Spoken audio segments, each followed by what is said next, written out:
मित्रों, भारत के विकास की जो यात्रा है उसमें लॉ एंड ऑर्डर अच्छा होना एक अहम जरूरियात है और बीपीआरएनडी के तत्वाधान में इसका रिसर्च, इसका अनुसंधान बहुत अच्छे तरीके से हो, ऐसे कुछ बदलाव विगत 3 सालों में हमने किए हैं और अब वो अपने परिणाम भी देने लगे हैं।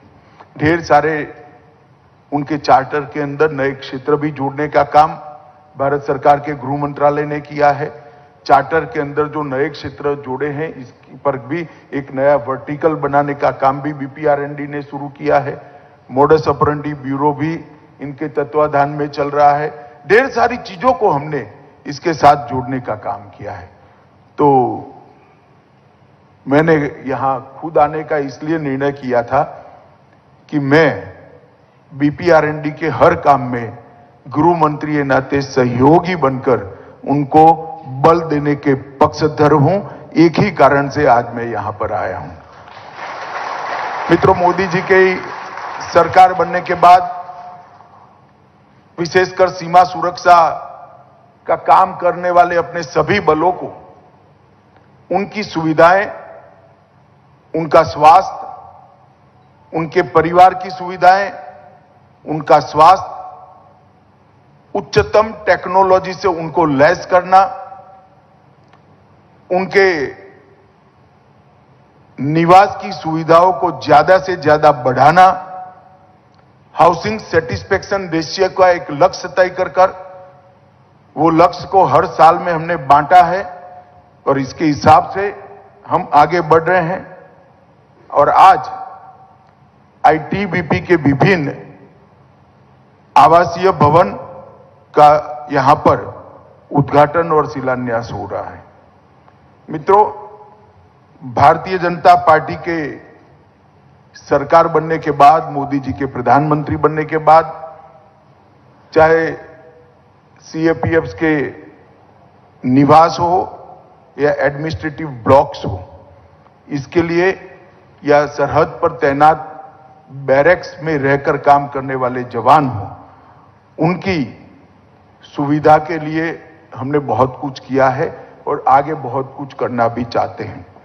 आज यहां पर आईटीबीपी के आवासीय quarter, administrative block, barracks, staff officer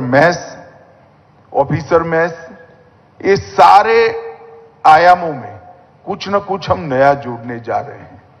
मैं बहुत डिटेल बताना नहीं चाहता, परंतु मैं इतना जरूर कहना चाहता हूं, आईटीबीपी सभी सीएपीएफ्स में सबसे दुर्गम क्षेत्र में काम करने वाला हमारा सुरक्षा बल है। हम कल्पना ही नहीं कर सकते कि -42 डिग्री टेम्परेचर के अंदर देश की सीमाओं की सुरक्षा करना कितना दृढ़ मनोबल और उत्कृष्ट देशभक्ति होती है, तभी हो सकता है।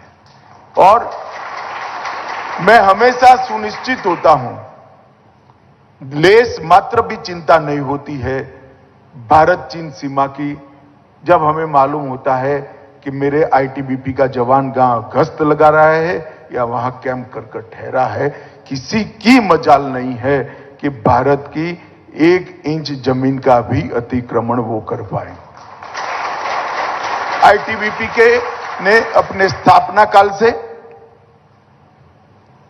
विषम भौगोलिक परिस्थितियों में, विषम एटमॉस्फेयर के अंदर और कठिन से कठिन क्षेत्र के अंदर बहुत अच्छा परफॉर्म किया है।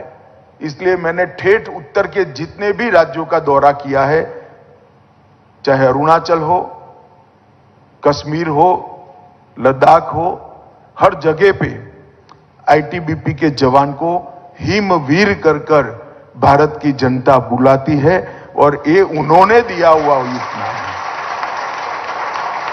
और मैं मानता हूं पद्मश्री और पद्म विभूषण से भी बड़ा उपनाम भारत की जनता ने मेरे आईटीबीपी के सिपाही को दिया है।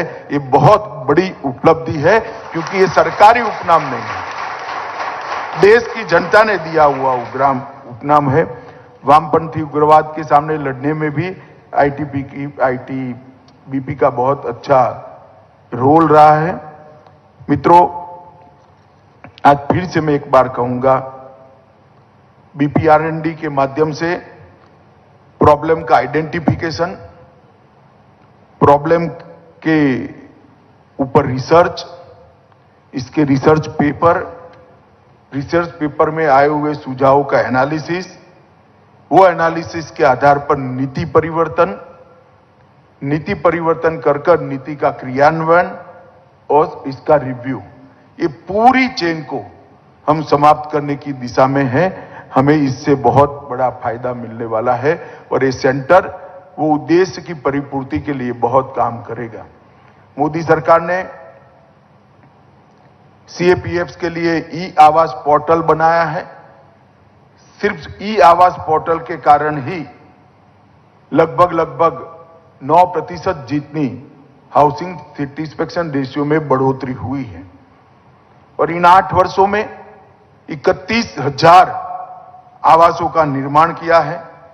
17,000 से ज्यादा आवास निर्माणाधीन है और 15,000 से ज्यादा आवास प्रक्रियागत इस बजट के अंदर हम अप्रूव करेंगे, जिससे मालूम पड़ता है कि हमारा हाउसिंग सेटिस्फेक्शन रेशियो ये सब आवास बनने के बाद 31,000, 17,000 और 15,000 ये समाप्त होने के बाद हाउसिंग सेटिस्फेक्शन रेशियो केंद्रीय सुरक्षा बलों का 60% से ऊपर चला जाएगा।